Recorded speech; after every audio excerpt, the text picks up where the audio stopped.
These are the bane of my existence. Oh my God. Today, you and I are going to get real about cravings, appetite, hunger, how to rein in the emotional eating. You're finished with dinner. You promise yourself you're not going to eat something, and all of a sudden, boom, you got to have ice cream. What is that about?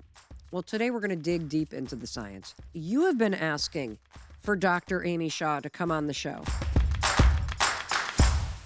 Hey, it's your friend Mel, and welcome to the Mel Robbins podcast. Okay, today you and I are going to get real about cravings, appetite, hunger, how to rein in the emotional eating. For me personally, I've got a bag here. These potato chips, these are black truffle potato chips that I'm holding right now. These are the bane of my existence. Oh my God. My kids have introduced me to these things. I have to tell you, I have this insane craving for black truffle potato chips every single day around 2 o'clock in the afternoon. And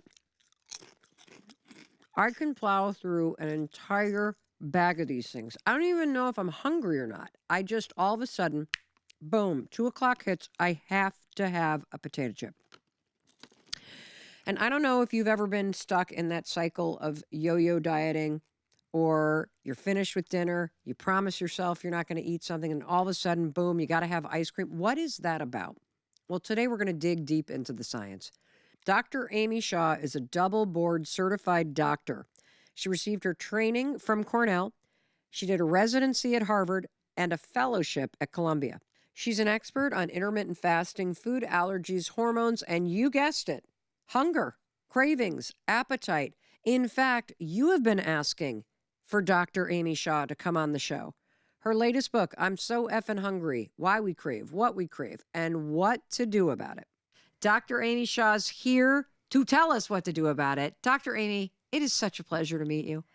Such a pleasure to be here and to meet you. One of the reasons why I wanted to talk to you, Dr. Amy, because there's a lot of noise on TikTok. There's a lot of noise on social media. There are a lot of, quote, wellness experts that got themselves in shape, and they have a lot of important things to say, but you are a licensed and trained nutritionist with Ivy League degrees, and you're also a medical doctor. And you understand not just nutrition as a lifestyle, but you understand nutrition and the science of nutrition.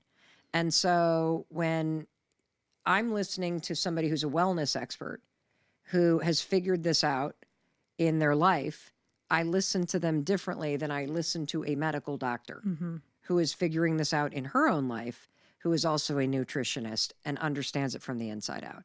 And so I'm thrilled that you're here. And I want to start with, so thank you. Thank you. You're welcome. I want to start with the difference between hunger and having an appetite and cravings, so we're all on the same page. Great question.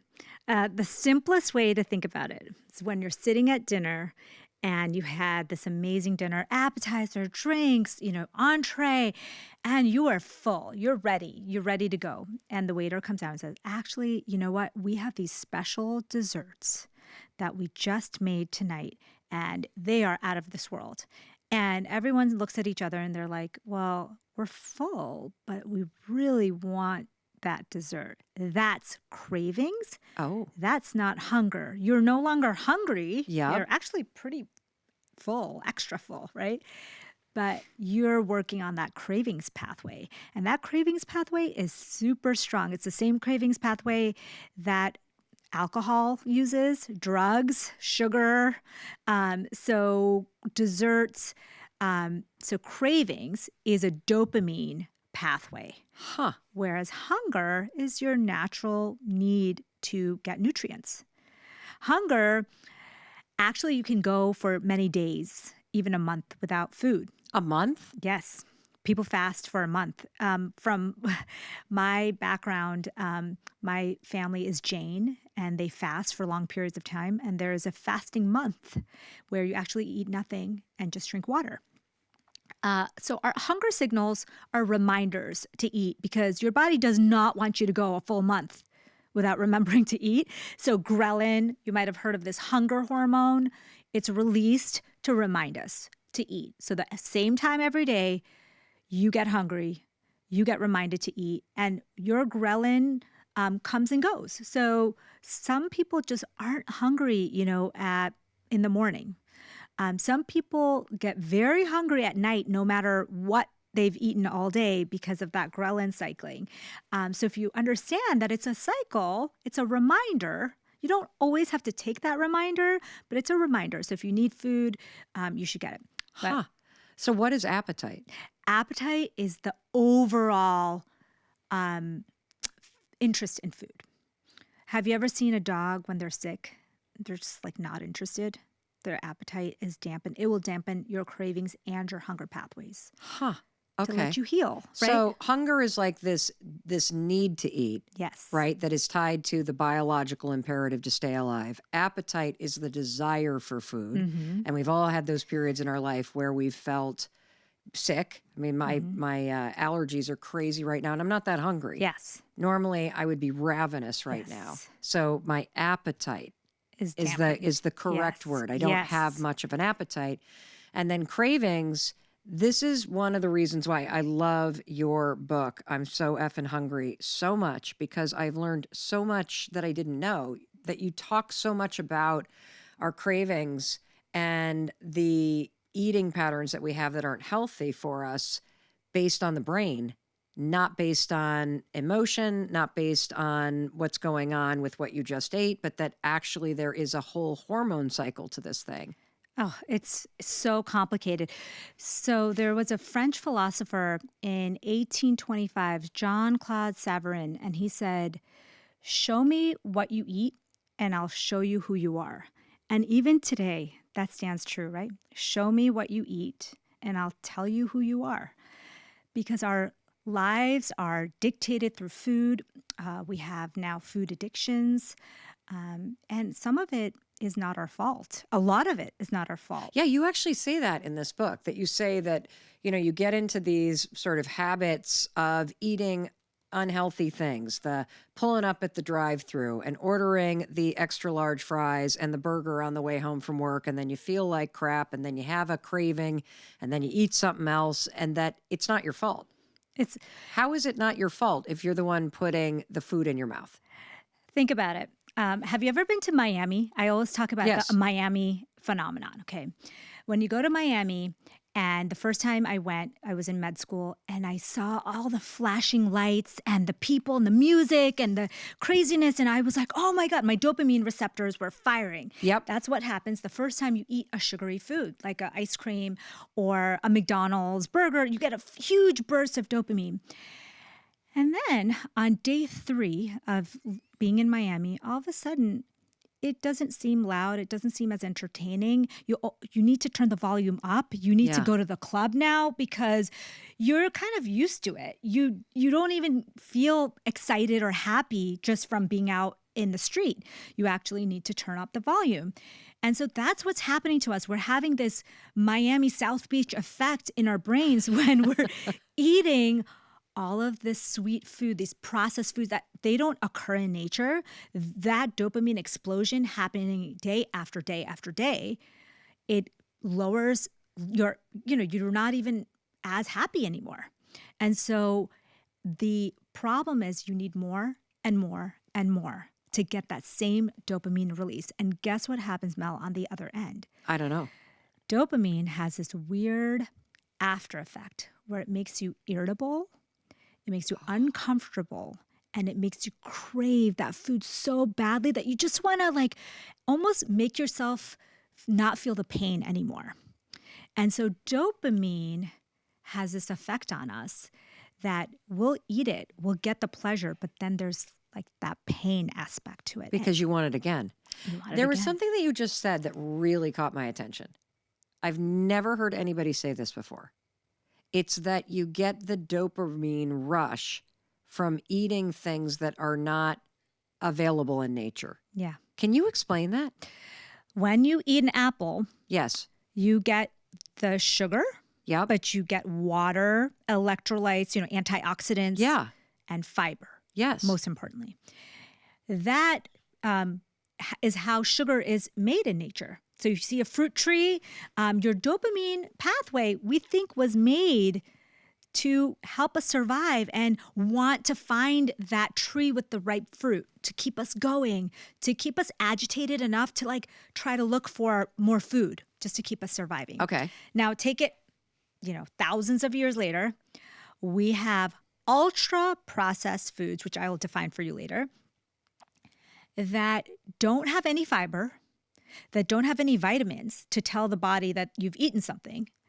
And they pack the sugar in such a small amount of food that the explosion of dopamine you get is similar to a drug like cocaine. Or being in South Beach. Yeah. Yes, it's like boom. Boom.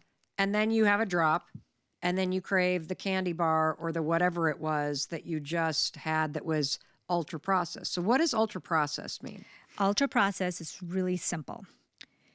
If you could not make it in your kitchen or any kitchen because the ingredients are not ingredients of food, then it's ultra processed. Ultra processed means you cannot recreate that food in your kitchen, even if you had access to any ingredient in the world.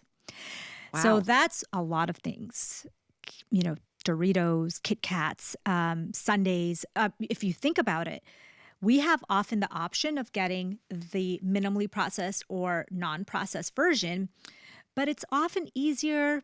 The shelf life is easier when they're in packaged foods, but the ingredients in there, we don't even know exactly what each one of them does. We just know that when you consume them at the highest quantities, you have 80% more mental health days than someone who's consuming the lowest quantities.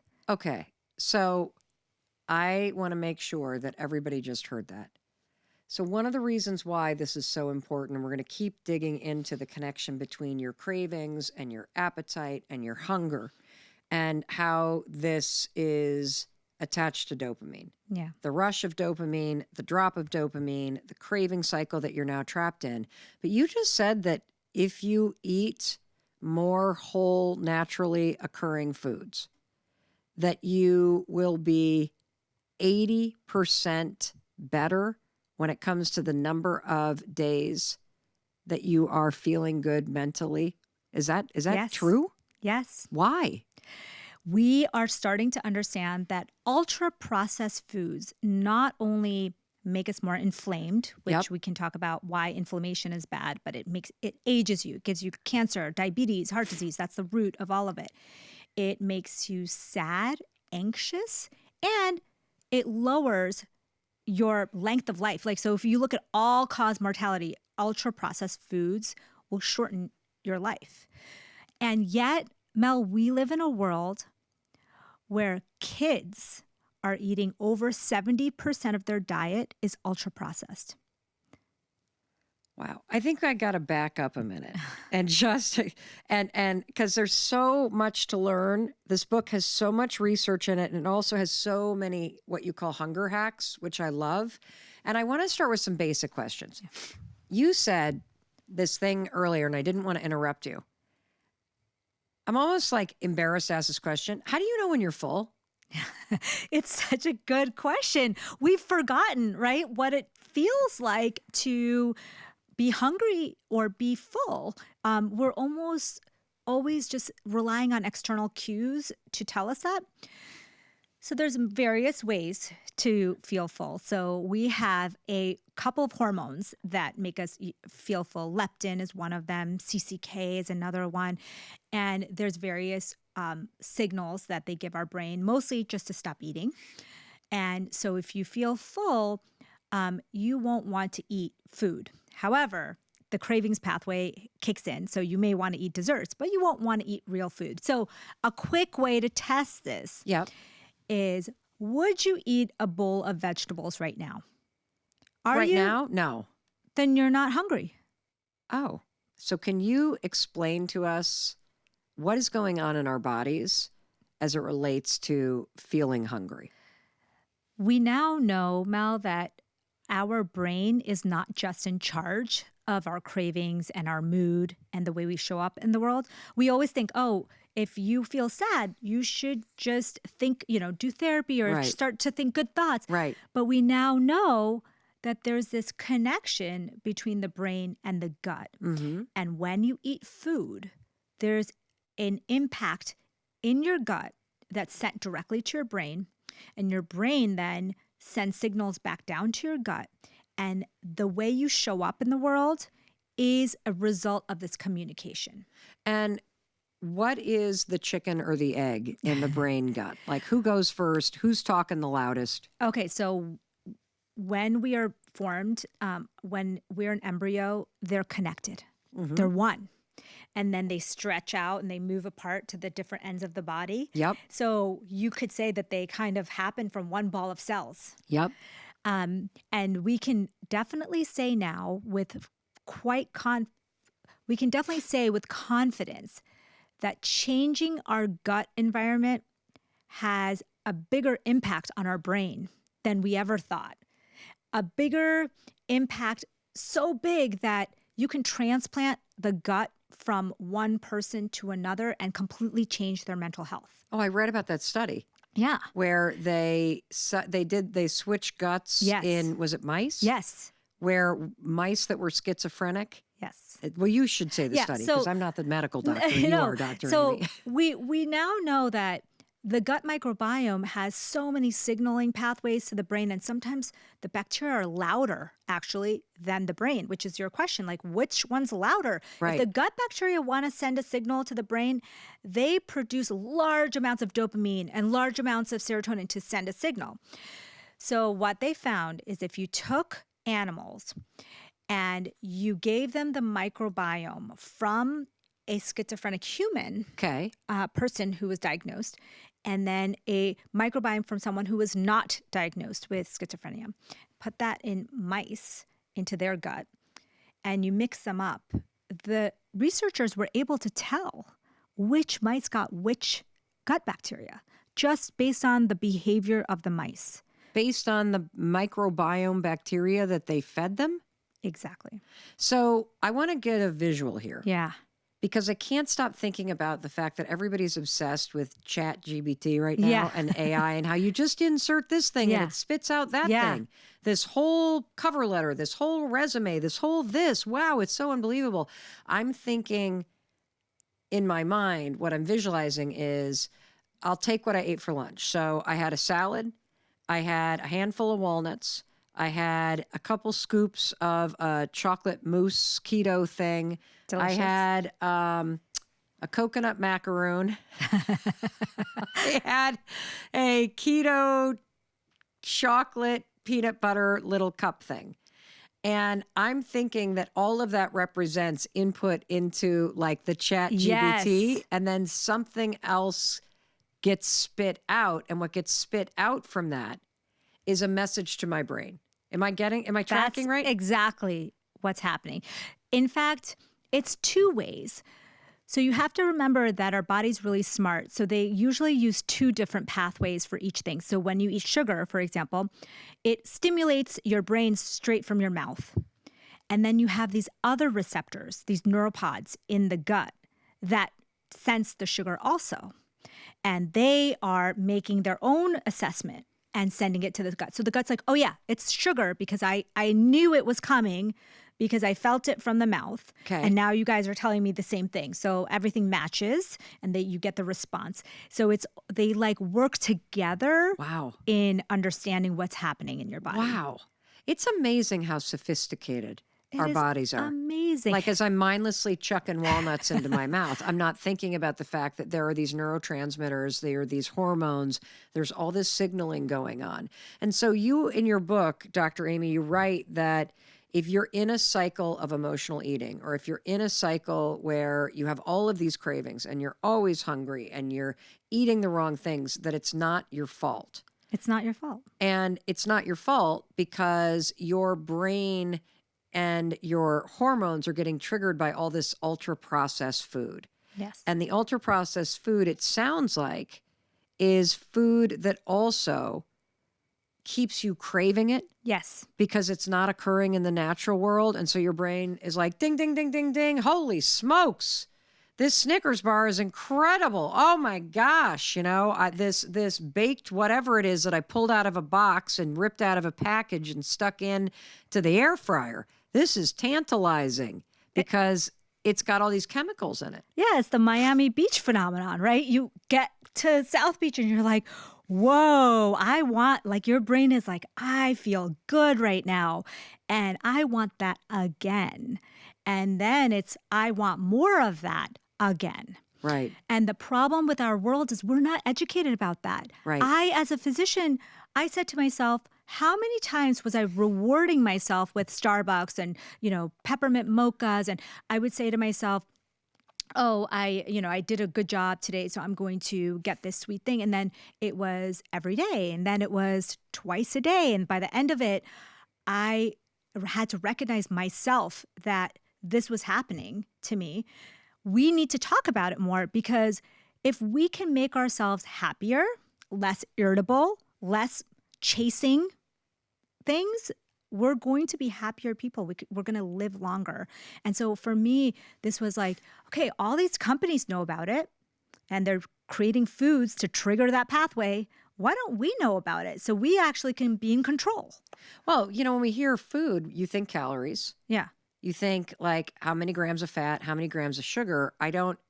I've never talked to anybody about the fact that there is this dopamine, serotonin, all of these hormones are impacted by it. And it's also being driven by this kind of craving cycle in your brain. Yeah. And so what do we do if we're not responsible for this situation? How the hell do we fix it? Like, where do we all begin? Yeah.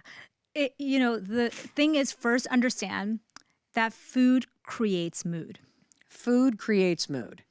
So we're always trying to find out ways to make ourselves happier, right? Think more clearly, be more satisfied, right? Mm-hmm. And so that's why I got so interested in this work, because with my background in nutrition and being a doctor, I thought, well, if we can control our mood through food and the actions that we take on a daily basis, why aren't we talking about this?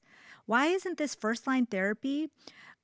There's really good research, a new study from South Australia, that the combination of diet and exercise was 1.5 times more effective for depression than the leading medications. Now explain why, because that's a big research result that just through food and exercise, it was found to be 1.5 times more effective than medication alone. And if you think about it, they actually even put therapy and medications, kind of the traditional treatment, into one category. Okay. And they compared that with changing your diet, with changing your sleep, your exercise, lifestyle habits. Okay.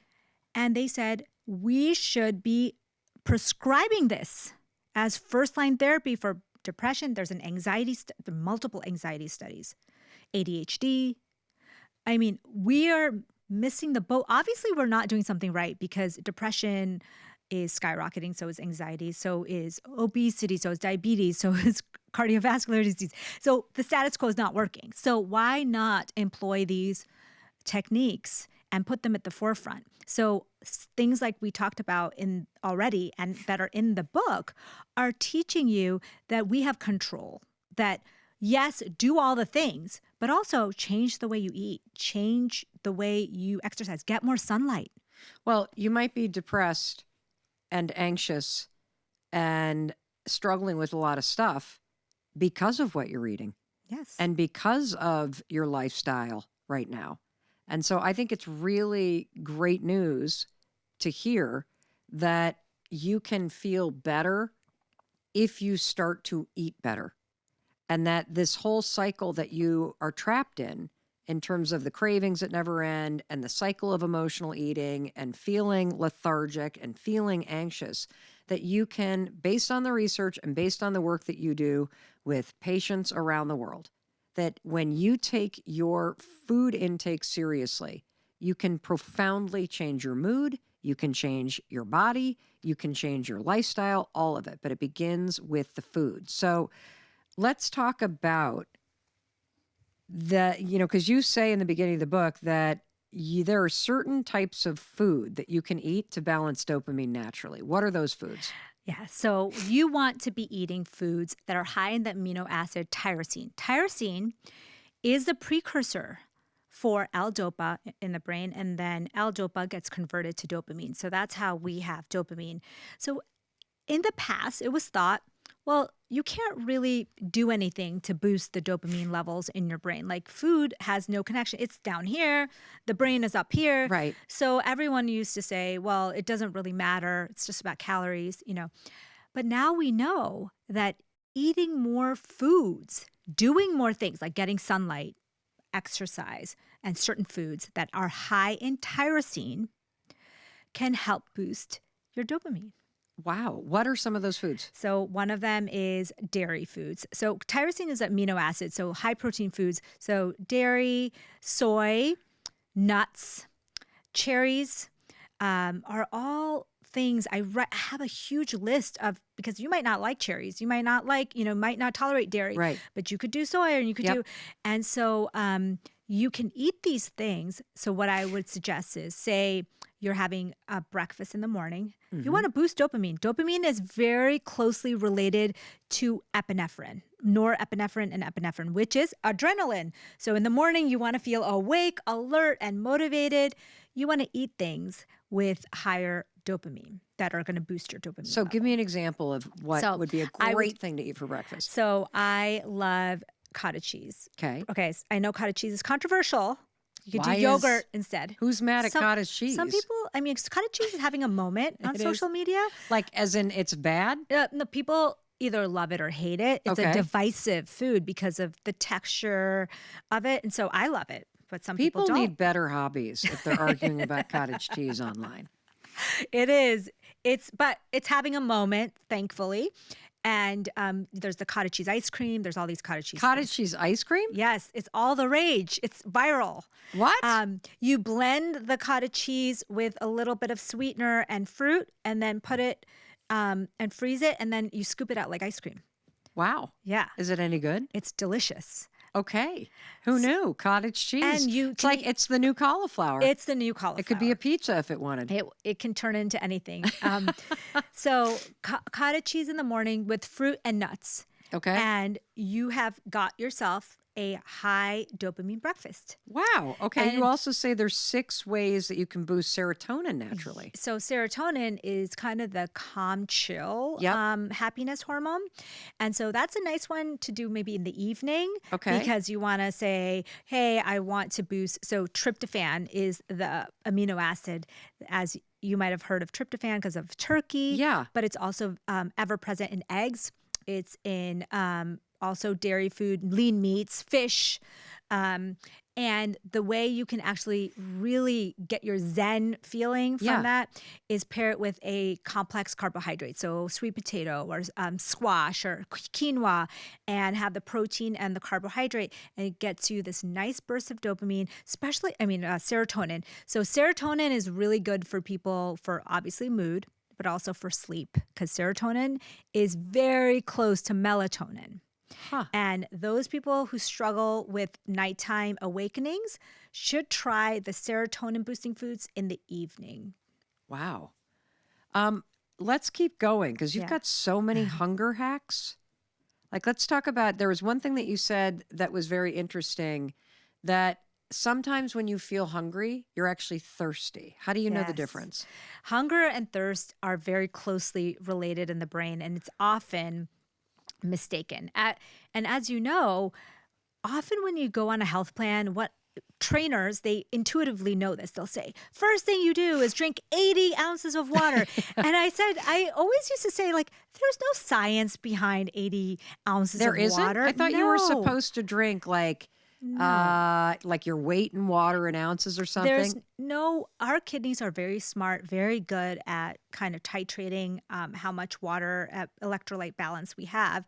And so, you want to drink about 8 ounces for every hour that you're, 8 hours a day. So maybe more like 64, but that's even not science-based. It's just kind of an estimate, guesstimate. You can't really overdo it.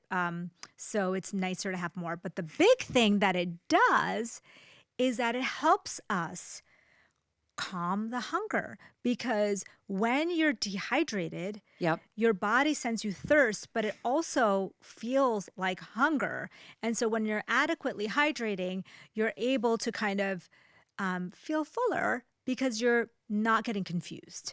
And so I think it's an easy, super easy thing anyone can do is increase their water intake and just watch. You're not going to be as hungry as you were before. So if anytime I feel hungry, should I drink a cup of water? Yes. Or do I ask myself if I want vegetables? What's the trick? So both. Okay. So when you're trying to navigate this and you have, first of all, take out as many ultra processed foods as you can. Okay, that's step one. Step one. So Did you hear Dr. Amy? No ultra processed food. It's going to be hard to do no. Okay. But we'll say instead of 60% for adults or 70% for kids, we would want to go to 40 or 30%, right? Okay. So it's the occasional ultra processed food. That way you can actually hear the signals and you're not like getting drowned out by all these altered signaling that's happening. And then you start to take note. You say, wow, every day around 1 o'clock is when, that's for me, I'm giving my own example, after lunch is when I start to crave sweets, even though I'm not hungry. Yep. And so I'll ask myself, and I'm in the office usually, and I'll ask myself, am I hungry or am I just wanting something sweet? Okay. And that's the first question. And then I'll ask myself, that's vegetable test. Like, should I eat, would I want a bowl of vegetables right now? No. So then I say, let me just drink a glass of water, see how I feel in 15 minutes. So I get up, I drink a glass of water. I might have a sparkling water. I try to make it fun, add some lemon or lime. And then ask yourself, like, are you still hungry or craving, or are you fine? And that's a way to kind of get back with yourself, right? We're always trying to be the most authentic version of ourselves. And that goes with, what does my body want right now? What does it really want? Yes. Versus what is the world telling me I want? And if you're on a sugar and processed food cycle, you can't hear your own signals. How can you explain the cycle? Because I think a lot of us are on the cycle, but we don't realize it. Yeah. So like you, right around 2 o'clock, we have a colleague who I adore who always has dark chocolate. Yes. And I've worked with her for long enough that now 2 o'clock rolls around and I am looking for the candy, looking for the chocolate. Explain the craving cycle so that we can spot it when we're in it. Because I'm assuming that is a craving cycle I'm in. Okay. This is the best way to think about the craving cycle. Okay. When you eat something that you badly crave, it's pleasure mixed with pain. So discomfort. So you're eating it, but you're almost like, oh, should I be eating this? When can I get this again? Am I having too much? It's like, it isn't a pure pleasure feeling. It's a pleasure. And then when am I going to get it again? I need to stop eating it right now. Most people can identify, based on this description, some foods that trigger that in them. And it could be a warm chocolate chip cookie. It could be, you just eat it and you're like, oh, I can't wait to have this again, or I'm eating too much. And that's the craving cycle right there. And, alcohol is very typical for people because I have women clients who say to me all the time, I crave that glass of wine or 2 glasses of wine at the end of the day. And it's almost like if I don't get it, I'm irritable and I don't feel right. And that's the cravings pathway right there. So it's interesting to hear you describe it like that because I'm sitting here trying to think, have I ever felt that with an apple? No. I'm like, no. Have I ever felt that with broccoli? No. But I do feel that in both the case of chocolate. I feel it sometimes in French fries or if we go to a great bakery as I'm starting to like shove a croissant the size of my man hand here. I've got pretty large hands that I feel that conflict. The first bite is heaven. Yes. And then I start this conflicted Yes. inner dialogue around it. What is actually going on inside of us that creates that inner conflict? It's the dopamine. Oh. Dopamine release also activates neural pathways that make us feel uncomfortable, agitated, almost like. Huh. That's why it's so, if you understand that dopamine pathway that we're describing, now you think about it and you see why people get irritable. They have poor mood, make bad decisions when they are consistently like releasing dopamine from foods or video games, Instagram. We live in a world where you could actually deplete your dopamine and you'll feel exhausted and it'll feel like ADHD. You can't concentrate. Mm-hmm. It will feel like you're not really interested in anything anymore. Life isn't, you don't want to go work out. It sounds like burnout. Yeah. It's your dopamine pathways can get burned out in this world that we live in because there's so many excessive releases that if you play the video games, you eat the sugary food, and so many of us do so many of these things. Like I said, I was that person. And at the end of the month or day, week, you're like, I feel irritable. I don't feel, unless you have all those things, you feel uncomfortable and irritable. Can you explain the biology of hunger and cravings? Yeah, it's extremely important to know the difference and to know the difference, what's happening in your brain and your body. Okay.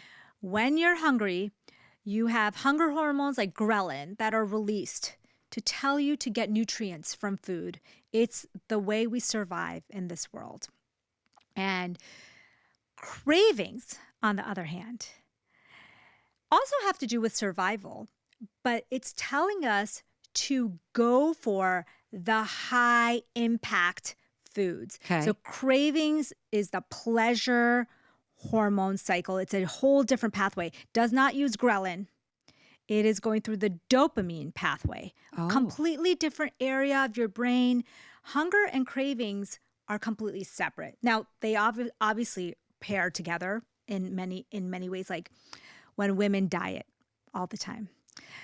If you have lived in this world and you have ever been on some crash diets like Yep. I have, your dopamine levels, meaning your cravings, go up, but so does the volume of your ghrelin. Why? Because your body is sensing that you're not eating enough, that you skip meals, that you might be going into a deep caloric deficit. And so it is turning up the volume. So on the hunger side, it's turning up the volume on ghrelin. On the craving side, it's turning up the volume on dopamine. So the two separate pathways become one. And people will say, when you're dieting after, you're just starving, both, for food and for desserts, and just your hunger is just out of control, and so are your cravings. Wow. So that's fascinating to know that it's two different pathways. Yeah.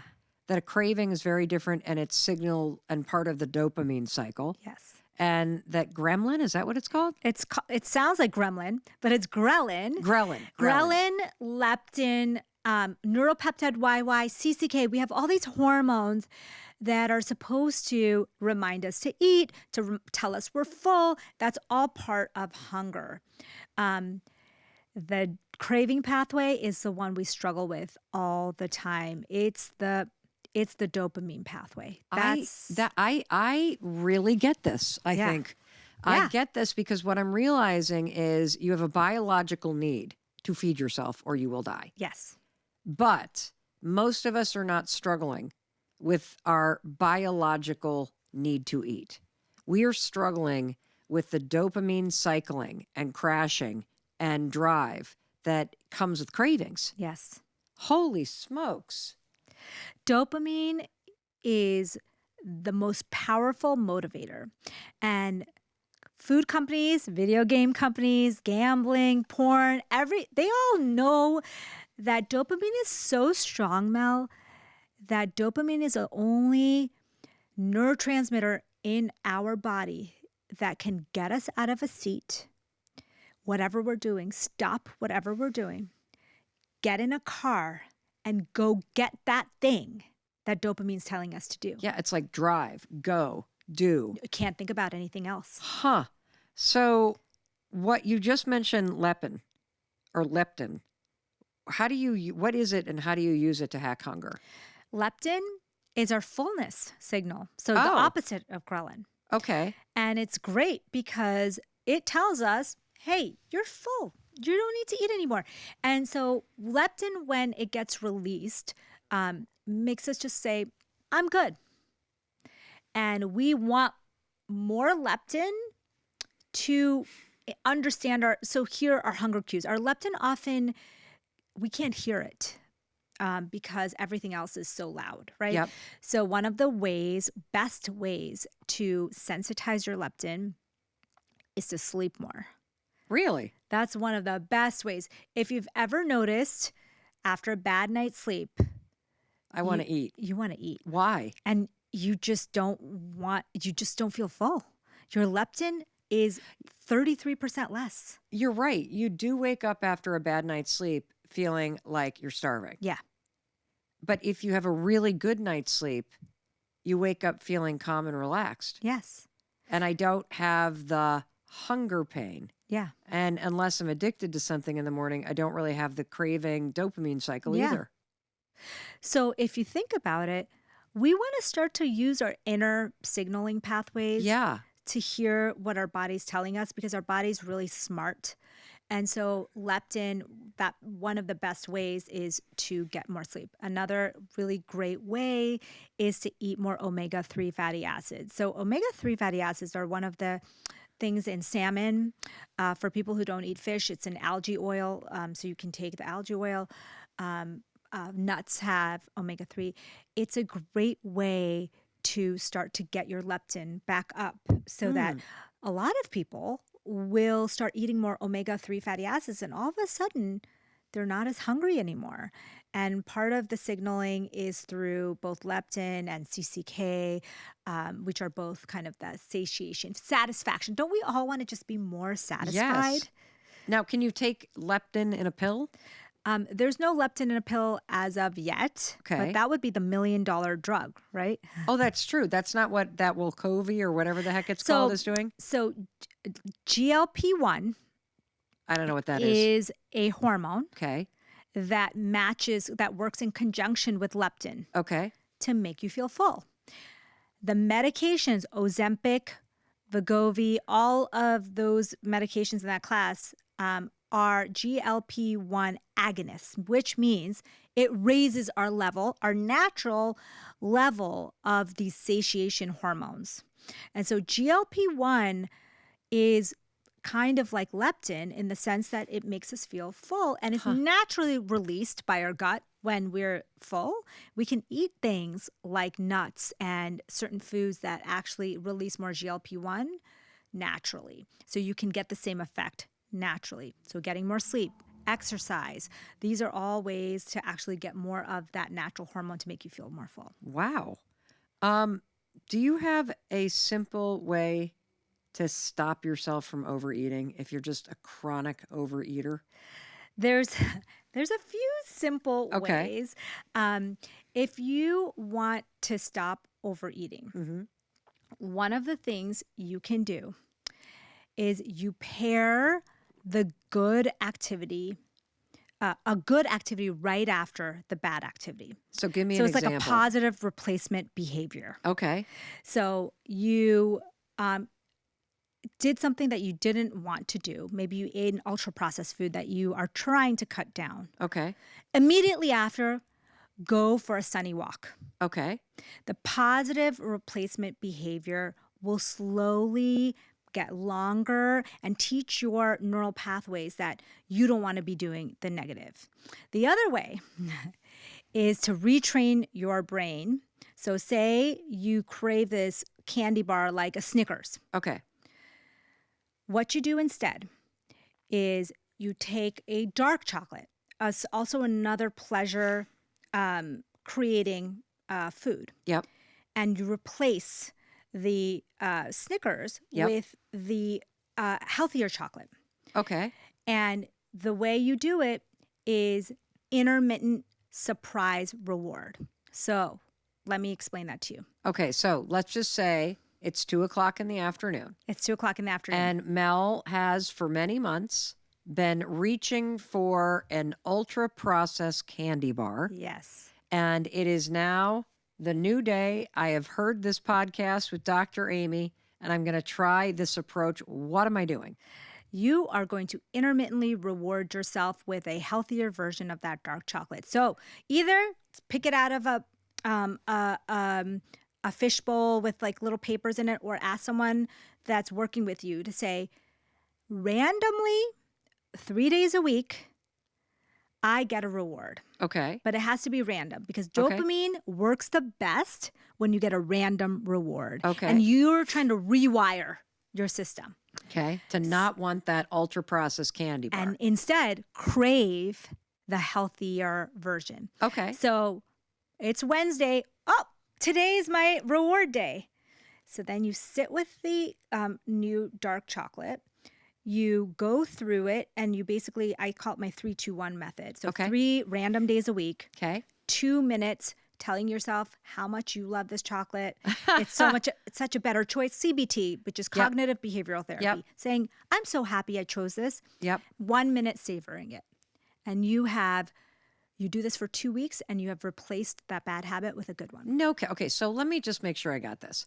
So if it's 3-2-1 method and I'm picking 3 days this week, could I, if I don't have somebody to do this with me, could I just set an alarm in my phone Yes. randomly? Alarm goes off. Boom. That's the random Yes. intermittent replacement. Yes. Second thing I do is I tell myself the reasons why this is a better choice, the reasons why I'm proud of myself. And then the final thing that I do is I pop that sucker in my mouth and I enjoy Sit down that and enjoy it. and slow down the process of enjoying it. How the heck, after a couple weeks of doing this, would this make my brain no longer want the ultra processed candy bar? Because I'll tell you why. If you look at the other way around in the negative sense, Yep, this happens all the time. that's We true. get addicted all the time to things that intermittently reward us with dopamine. Gambling. Oh, You don't win, you don't win, you don't win, you don't win. You win big. Dopamine explosion. Now you want it again. You do that a few times, and guess what? Now you're craving that. And so the way it works in real life is the most addicting, the biggest dopamine releases is when you get an intermittent reward. Think about relationships, toxic relationships, okay? let's talk toxic relationships. It's a lot like craving a processed candy bar. It is. And that guy or gal gives you the intermittent rewards. They give you what you need, just enough to keep you craving and going back for more. You know how this works. This happens all the time, especially in this new dating world where you won't hear from someone and then you will, and it kind of keeps you hooked on that person. And the people who do it often know that intermittently kind of giving them love, attention, and affection will be enough to keep them coming back for more. It's so true. Because if you think about either the times in your life when you've been stuck in that pattern, or if you have a friend or a family member who's super annoying Yeah. and is stuck in a very toxic relationship dynamic, what do? They spend a lot of time arguing and explaining those intermittent, inconsistent moments where the person actually was a good person, but he actually did do this. They And followed through. Yeah, they followed through. And so if I go back to the candy bar idea, this is so fascinating. Do you still eat the ultra processed candy bar during the 2 weeks that I'm trying this intermittent reward thing? You could, but the ideal version Yeah. would be to take that and give yourself a new kind of addiction or a new craving that is a healthier craving. So you can do that with anything, but candy bar to dark chocolate is a great example. We can do that with so many different things in our life, but food, you can create new memories, new craving pathways, because we have a lot of memories. Dopamine has neural pathways from when you're a kid. So reversing those are tough. You have Yeah. to do this that's what I'm saying. You got to do it for a few weeks to really feel like now you've replaced that behavior. Wow. I think I'm going to try that with drinking. Yeah. Tell me about psychobiotics. What the heck are those and how do they help you stop this cycle of craving? They found Yeah. that there's certain gut bacteria, and they call them psychobiotics because those gut bacteria that's present in people who have depression Yeah. are the same. And there's gut bacteria that are people that are always like happy, or they have a positive outlook on life. They have a specific set of gut bacteria. Huh. They noticed that there are even studies where you can take Prevotella, you can take What's Prevotella? it's a type of bacteria. You can take Lactobacillus, a type of bacteria. Okay. You can add Should it. I take this? Like now I'm starting like, where's my Yes. pen? I don't know what to do. I want to be happy or not depressed. And I Yes. don't want to be eating that chocolate at 2:00. Dr. Amy, help me. So the world of psychobiotics Yeah. is the next foray for mental health. It sounds sexy, psychobiotics. Yeah, like it is that you can actually change your brain Yeah. through the bacteria in your gut. So this is very similar to what you said about food and mood. Yes. So if you start to take what Dr. Amy's saying very seriously, she is making the case for why ultra-processed foods are fucking your mood up and keeping you trapped in these cycles of craving and dopamine that make you feel miserable, that make you feel out of control. And now, if I'm tracking correctly, we're going a layer deeper. Because if we get specific about the bacteria that you put into your gut, the stuff that's going to break all that crap down and that's going to create some sort of magical elixir in your gut that will then chat GP send the message up to your brain, that this has implications for depression, for anxiety, for all kinds of mental health stuff. Is that what you're saying? That's what I'm saying. And it's not just anxiety and depression anymore. It is autism, Parkinson's, it is ADHD, it is every single mental health condition that we are struggling with in our Yes. modern world seems to be stemming from that bi-directional. Like I said, they talk to each other both ways. The brain and the gut. The brain talks to the gut talks to the brain. And now we're learning that we left this whole half on the table. In terms of the gut, you're absolutely right. Because if you think about it, everybody, we have been addressing mental health from the neck up. And we've been addressing it typically with talk therapy or some sort of pharmaceutical drug that presumably acts on your brain and your neurotransmitters. But aren't the majority of your neurotransmitters in your gut? Yes. People will say to me, well, those neurotransmitters in the gut are so far from the ones in the brain. But what's fascinating is that we're seeing a very tight correlation. Like I said, they talk to each other. And when your gut is producing lots of dopamine, serotonin, these gut bacteria are signaling to the brain in at least 4 different ways that we know to also release dopamine and serotonin. And so what they're doing is they're sending signals through the nerves. They're sending hormones. They're sending these things called short-chain fatty acids, which the gut bacteria make these things called short-chain fatty acids, and they go to the brain and they make it feel happy or sad. So we are now aware of at least 4 different ways that what's in your gut is affecting what's going on in your brain. So, Dr. Amy, give me the list. What are the bacteria I need to be taking? And what is a bacteria anyway? Like, how is bacteria different than food? I know that's Yes. a bizarro question, but if I'm eating an apple, the second that you described an apple, you're like, okay, you got sugar, you got water, you got Yeah. fiber. Fiber is really important. You got certain vitamins. That signals to your brain that you're actually eating something, and that's going to help you make you be fuller. And I didn't even think about the fact that an apple has all that stuff in it. Yeah. How is it different? Like, where does bacteria come in? Okay. This is such a great question. It goes back to the fact that we're actually not just ourselves. We're equally bacterial cells. Our body is equally bacterial cells. I don't even know what the hell that means. Okay. So when you go through the mouth, Yep. you go into your throat, Yep. you go into your stomach, Uh-huh. and then there's these intestines. Yes. And then there's the anus, and you poop Yep. it out. In that GI tract, there is a world that lives there. And it's full of bacteria, viruses, Ooh. and even protozoans. So like, people think of like these organisms. It's almost, there's a world that is living inside of your body that doesn't belong to you. Whoa.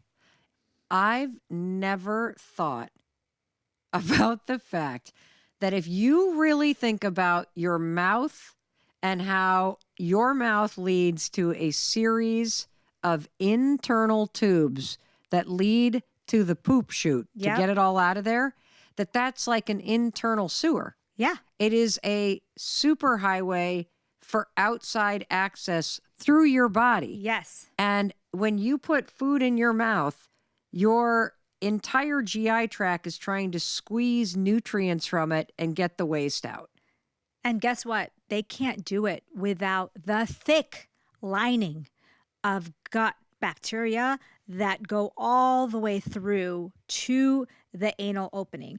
So what I'm saying to you is that there's more bacteria. There's like a thick bacterial lining. And there's just like one layer of our own cells that do the work that Wow. we need to be done. If we didn't have the bacteria in there, what would happen? We would damage our body all the time. How so? What we are learning now is that as we are modernizing, our thick layer is becoming thinner layer. Uh-huh. And then there's areas that aren't even thin. It's almost like blank, and it's just our one layer of gut cells. So what's happening is they get damaged. Yep. And they get damaged from the toxins that we eat, Yep. the foods, the alcohol, the antibiotics, the ibuprofen, whatever, all that shit that we all eat and Yep. take in. And what happens is those cell walls get damaged. Yep. And you start to have problems because when that cell wall gets damaged, I'll give you a visual. There's something traveling through your gut. Yep. It damages that cell wall. Okay. All of a sudden, your whole immune system comes there because it's like a cut, like Yes. something hurt you. Yep. Your whole immune system comes there as if you had a cut Yep. and says, hey, there's an inflammatory response here. And this keeps happening all over the place. You have all these fires that are now happening. Right. And that's inflammation of the gut. Oh. So when your stomach hurts after you eat it, after you eat gluten, people say, oh, now I can't stand gluten. I can't eat this food. I can't eat that food. I'm having an allergy or I'm having... or an intolerance or whatever. That's what's happening. And when you hear the word leaky gut, Yes. that's what they're referring to. Got it. Okay. So what bacteria should we all, do we take bacteria? Is this Okay. what probiotics are? What is going, I don't even know where to start. I love that question because I get this every single day. People are always like, so which bacteria do I take? Yes. Is that what a probiotic is? Yes. A probiotic is a bacteria. A probacteria, meaning we are for the bacteria Yes. going in. Okay, got it. A probiotic is an actual bacteria. So we're trying to add more bacteria to that thick lining Yep. that can help us, right? Got it. Okay. But the problem is that studies are inconsistent. Sometimes we're seeing lactobacillus and prevotella are boosting, depression, mood. Other times it's not doing anything. Other Okay. times it's helping the antidepressant. So we still say, hey, I already know, Mel, how to improve your gut bacteria, Uh-huh. and you don't need pills or a probiotic What do I to need? do that. You need to eat the food that feeds it, meaning fiber, real food, not ultra-processed food. Okay. So fiber. Yep. You need to eat food that have natural bacteria in it, yogurt, kimchi, kombucha, sauerkraut, Is vinegar good? apple cider vinegar, the raw. Okay. You need to eat more of that. In fact, they found that 4 to 6 servings a day of probiotic food Uh-huh. was actually the best at increasing the amount of happy bacteria in your Wow. gut. And what about your what about so yogurt is okay if it's like are the labels, because it seems like everybody's adding Yeah. probiotics to things. Our body's so smart. Our body knows that when you're carrying bacteria in your gut, they're gonna first try to kill it because they think it's foreign. So when you're taking a probiotic pill, a supplement, a lot of it gets killed because your Okay. body's like, oh, this is bacteria, we got to kill it. Could be bad bacteria, right? When it's in the mesh, you think about it like in the net of the food, Yes. in a sauerkraut and a kimchi, even in apple cider vinegar, naturally occurring, they let it pass through. And so it gets to the lower part of the gut where it needs to be.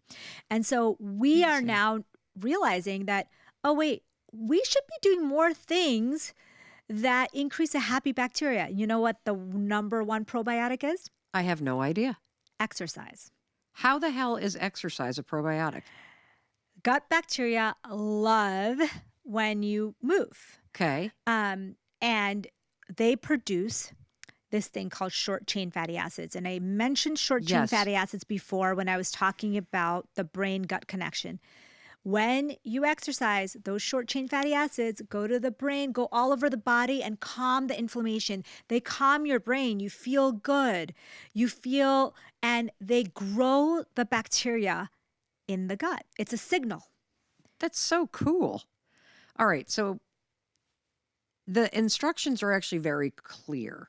The science that explains why this is so important is profound. It's very clear based on the case that you're making that if you were to focus on whole foods or mostly whole foods, and you were to really become diligent about removing as many unprocessed or unhealthy in terms of fried and processed foods from your diet, you would see a significant change in your mood. You would see a significant change in your energy and a significant change in your overall health. If you add in exercise, not only because it helps boost the natural production of bacteria, but we also now know, based on this new research study, that a change in your diet and consistent exercise can be more effective than taking an antidepressant and going to therapy for depression, because your body is designed to heal itself and to run properly. And even if you have spent a lifetime jamming Big Macs down your face and you feel stuck in this craving cycle, that you can reverse this. I think that's so hopeful. How do you say that you can get rid of, let's say, like a sweet tooth in 30 days. How do you do that? For those of us that like sugar in our coffee, you know who I'm talking to.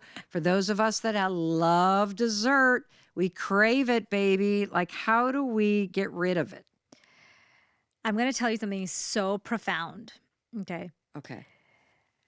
When they did a study, they planned it to be 30 days, actually, to change someone's diet very drastically. Okay. So, like, give me the drastic. So what they did is of heavy processed meat, sugar, soda. Yeah. So all the worst foods. So if I had to rank the worst food, it would be like high fructose corn syrup soda. So sodas. Yep. But drinks also. So juices, orange juice from the grocery store is in the soda category, by the way. Wait, orange juice from the grocery store? Yes. Is in the soda category? It's heat pasteurized. Okay. It's hot. So all those vitamins that we were hoping for are nuked. The fiber is filtered out. And all you're left with is the water and the sugar. What? So is the fiber the pulp? Yeah. So if you are drinking an orange juice that's been pasteurized. Does that mean they've boiled it and then put it through a filter and they've basically boiled out all the nutrients and then strained it? All that's left. You're kidding. So it's like people drink juice as if it's a health food, right? Like it's juice. Like, I switched from soda to juice. Like soda has a bad connotation, right? But juice is just as bad. Like if you get a juice from the shelf, yeah, that, and you read the back and you see the sugar content, it rivals a soda. Wow. Okay. So top, high fructose corn syrup and soda. What's another one? So high fructose corn syrup soda is probably the top. Okay. Okay. Processed meats. What is a processed meat? So processed meats means like not your grass-fed burger, but the one from the drive-through with the cheese and, you know, processed meat and dairy is like the cheese and the meat that has been added. There's additives in it. It's not just the meat. There's also things like bacon often have nitrates and they have flavoring and sugar. There's all these flavors in it. So processed meat, hot dogs is a great example. Okay. Meat because sticks. they're just basically putting a bunch of meat together, but they're adding all these other non-food items, ultra processed. So you take high fructose corn syrup, you take processed meat, processed dairy, and now they said, let's just switch their diet so drastically and actually do it in a clinical center where they're only allowed to eat with us. And they changed it to a high vegetable, fruit, no juices or sodas, no processed meat. They started to look at their stool to see what the gut bacteria were doing. So we can find out, okay, like how long does this really take? How long does it take? So in 2 weeks, they saw a drastic change. But guess how long it took to even like to see a marked difference? I have no idea. 3 days. 3 days? In 3 days of this rapidly shift in diet, you had a whole new gut bacterial colonies happening. That's all it took? That's all it took. They didn't take any special probiotics. They just ate, you know, food, yogurt, and they ate the fresh fruits and vegetables. And it took 3 days. Wow. Now, was it vegetarian or did they have that one? So this is a study in Nature. It's the highest level journal in the world. It's like the Harvard of journals. Nature. It was a processed meat, sugar heavy diet to a primarily plant-based whole foods diet. Wow. And so, of course, there's arguments about it's not the meat, it's the part that it's processed. It wasn't that this is that. So you can argue about the semantics, but the big picture here is you have the power. Like you always say, and I always say this too, we can save ourselves. We can change our mood. We can change our lifespan. We can change how we come into this world every day. We have the power, and it takes 3 days. Wow. Talk to me about drinking warm water. Why warm water? That sounds horrendous. It is. It's not meant to say that water, I would say, is so good for you. Yeah. Whether you eat it, drink it cold, whether you drink it warm. But there are some theories that if you drink water warm or room temperature, I guess I would say, it's more easily absorbed for you. By and it what? can give you like your body? Your body. And so there's no warming that needs to happen because, we are internally, we're 98 degrees or. Oh, that's true. And so when you're drinking water, most other countries around the world, as you know, don't drink ice cold drinks and definitely not ice cold water. And you can do, and I've studied Ayurveda, which is an ancient Indian medical system that believes that you should match the temperature of your food to your internal temperature. Meaning that if you tend to be someone who's hot and who's angry, who tends to err on the side of redness in their skin, and that's called a pitta. Pittas should drink cooler temperature water, whereas a lot of us are vatas, which means that we thrive on warm foods and warm water because we tend to be anxious, flighty, and cooler internal temperature. So you want to complement that with a warmer food base. So you want soups instead of salads. You want warm water instead of cold water. And so it's so in China and in India, the ancient medicine kind of tells you that the temperature of the food, especially when it's warmer, tends to be better, especially if you're dealing with anxiety. Wow. So anxious people eat warmer food. Yeah. It does have a calming effect if I think about it. It is. It's if you think about the ancient, when I think about Ayurveda and all the things that they talk about, some things are really out there, but so many things make sense to me. For example, if you're more of a vata, which is an air, that means that you have a very airy, your thoughts are all over the place. You can't, you tend to be anxious when things don't go well. You tend to speak very fast and move very fast. You need more calming, earthing energy. So that's warm energy and earth energy. So fire and earth. So that's love how that. works. How do you know if you're getting enough sleep based on the things that you study? Yes. Because you hear 8 hours. Yeah. How many hours do you sleep, by the way? The older I get, the more boring I am. So I would say 9 or 10. Yeah, I love that.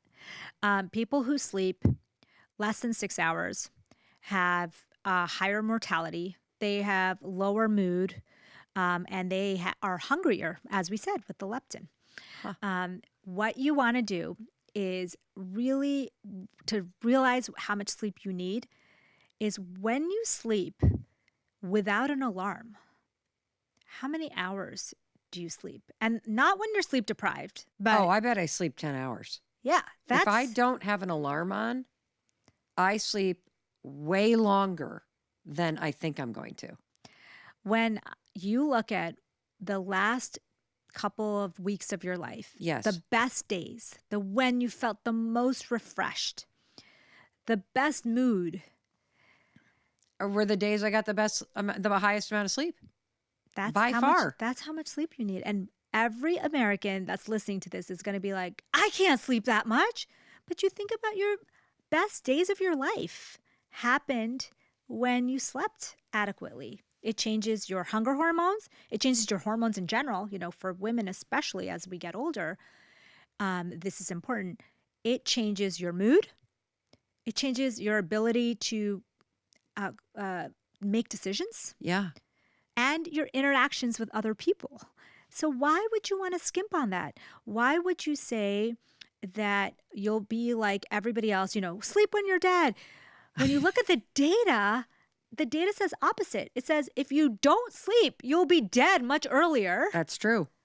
If you don't sleep, you will be more depressed, more anxious, have more hunger and craving signals. You are going to be a version of yourself that is a shell of what you want to be. So one final thing that I think would be extremely helpful to people. Let's assume that we went to bed early and we wake up and we get a good night's sleep. Can you walk us through what you would recommend the eating routine or what is on our plate and when are we actually eating? Okay. For Mel, complete hormone balance. Yes. Okay. So as you know, everybody is different and Yep. their life circumstances are different. Every time I do this, people say, oh, but I work night shift or Right. I have little kids. I get it. Like I had many years where I didn't get enough sleep, where I didn't get enough sunlight, where I couldn't make the best decisions because I was just so pulled in, all the different directions. Uh-huh. So I get it.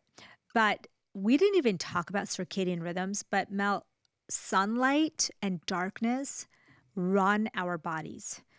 We have internal clocks in every one of our cells. So routines are excessively important Okay. in terms of our mood and our body, our nutrition. So when you wake up in the morning, you want to get sunlight. I have a rule that I learned from someone online. Basically, I did this for a few days and I felt the best I've ever felt. And I'll tell you what it is. When you wake up, instead of scrolling your phone, Yep. checking your messages and your emails, go get sunlight first. Sky before screens. Oh, I love that.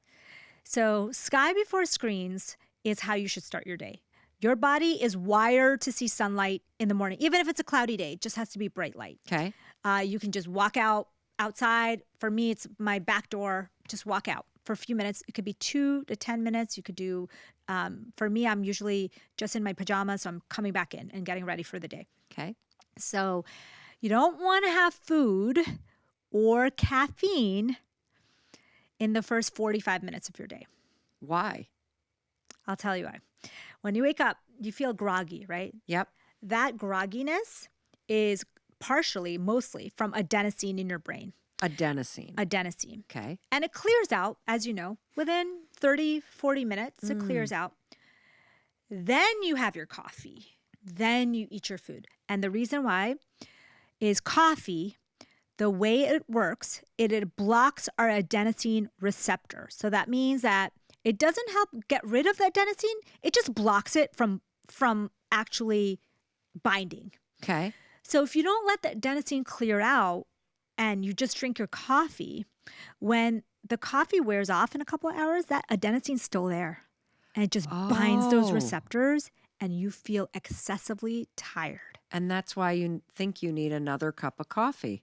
And then you're fully dependent, like the people that wake up and they need the coffee right then, and then they need it again at like 10 o'clock, and then they need it again at 1 o'clock. It's because you're not letting that adenosine Whoa. go. Okay. You need to let that clear out. I'm guilty of this. So Yes. I am going to try this tomorrow. I am going to absolutely have my coffee and then, oh, no, I'm not. I'm going to wake up. I'm going to wait 45 minutes. Then I'm going to have my coffee. I'm going to see if I have a craving for a second cup. Yes. That is fascinating. Okay. So you want to let it clear out naturally because it's not going to clear out naturally if you start the caffeine cycle right away. Got okay? it. So clear it out for 45 minutes. Get our son in. What's next? Eat. Okay. So No intermittent fasting. everybody, I love intermittent fasting Then why are we eating? because I do it the opposite way. Talk to me.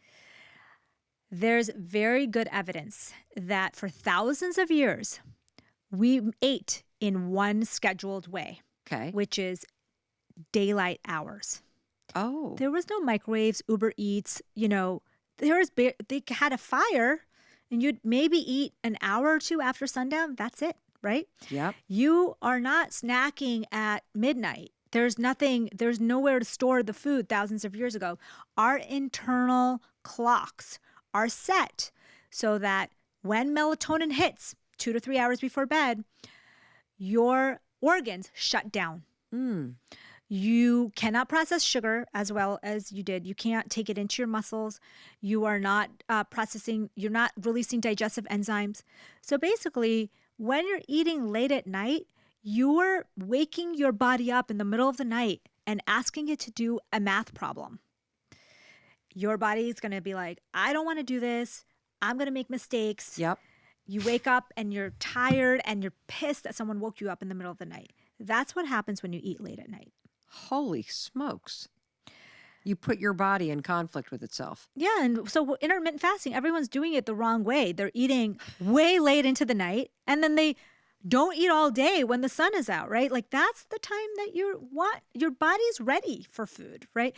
So ideally, you wait an hour because nobody needs to be eating every minute of every day. Yep. Americans we just eat 14 to 16 hours a day. It's just too much, right? So you wake up, maybe you get some movement in, you get your sunlight, you eat about an hour or two even after you wake up. You don't Okay. need to push it to 2, 3, 4 o'clock. Like people are doing this thing.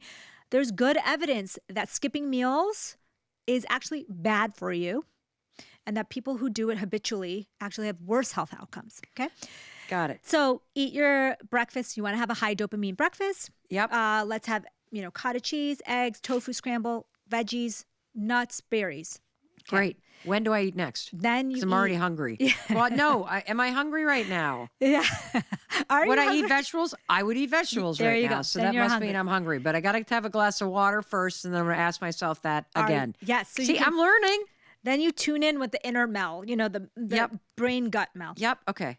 So then you can eat when you're hungry. Again, you can use your inner cues. It could be 12, could be 1, whatever your inner cues. Okay. You'll notice your ghrelin is set to on a timer. Every day you'll get hungry at the same time. So hello, ghrelin. Yeah. It just dumped on. It just I think dumped on me. Yeah. So what do you eat for lunch? So basically, lunch is a chance for you to get the healthier you eat earlier in the day, the better your chance of sticking to it. So they Okay. always say exercise and eating healthier foods, breakfast and lunch is your best chance. So for me, Okay. I automated, and I had already talked to you when we had talked before that I try to eat the same things every day. So what do you eat for lunch? So I eat a salad for lunch. I usually put a protein source on it. It could be different beans, nuts, it could tofu, you could do eggs, you could do salmon, whatever you want.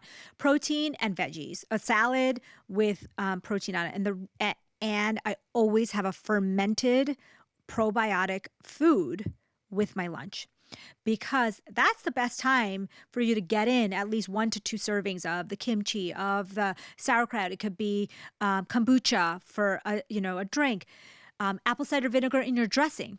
Yep. So that's when you have the best chance. Really simple. It Okay. can be very simple.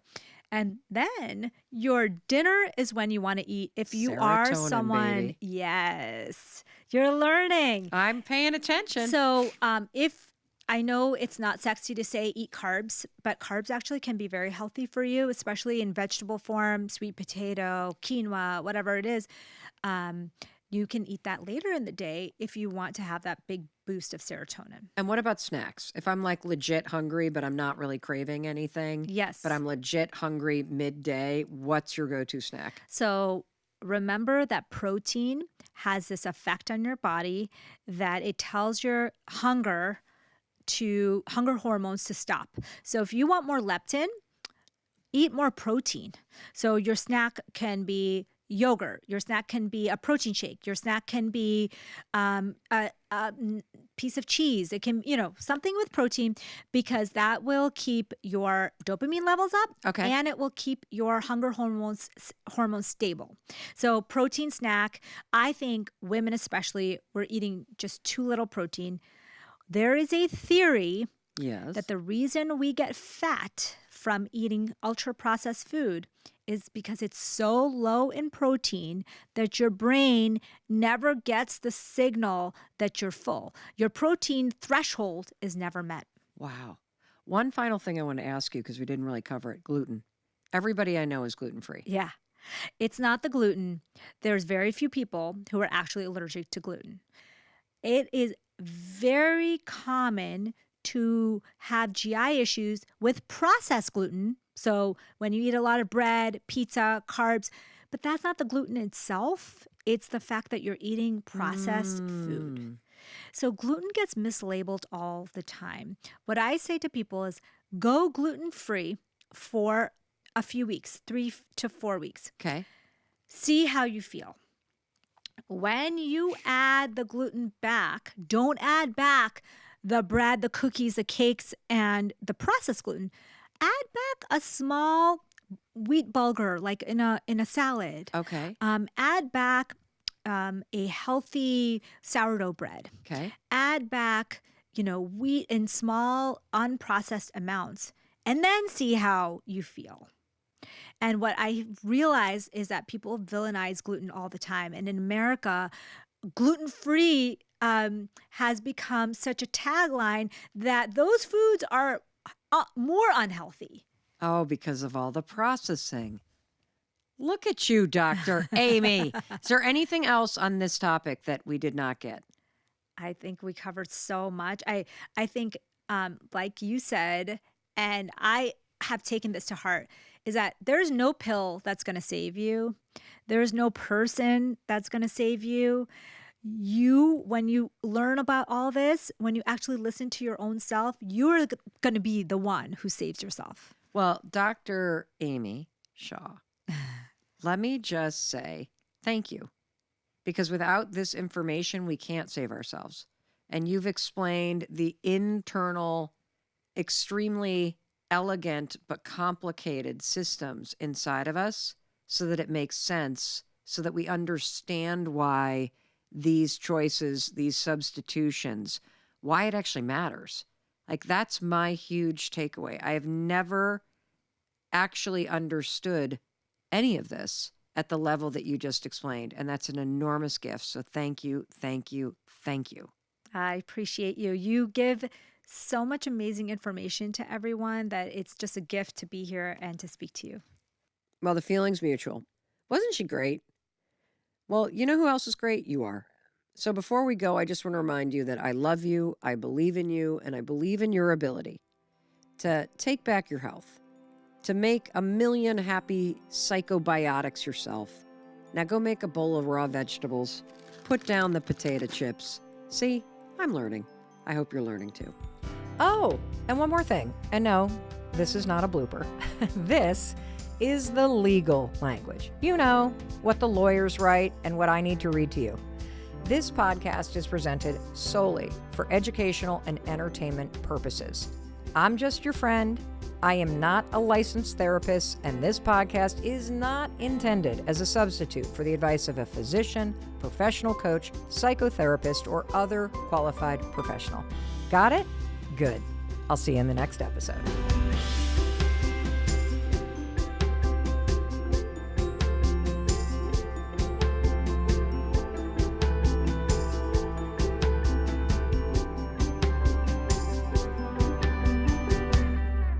Hey, it's Mel. Thank you so much for being here. If you enjoyed that video, by God, please subscribe because I don't want you to miss a thing. Thank you so much for being here. We've got so much amazing stuff coming. Thank you so much for sending this stuff to your friends and your family. I love you. We create these videos for you, so make sure you subscribe. Mwah.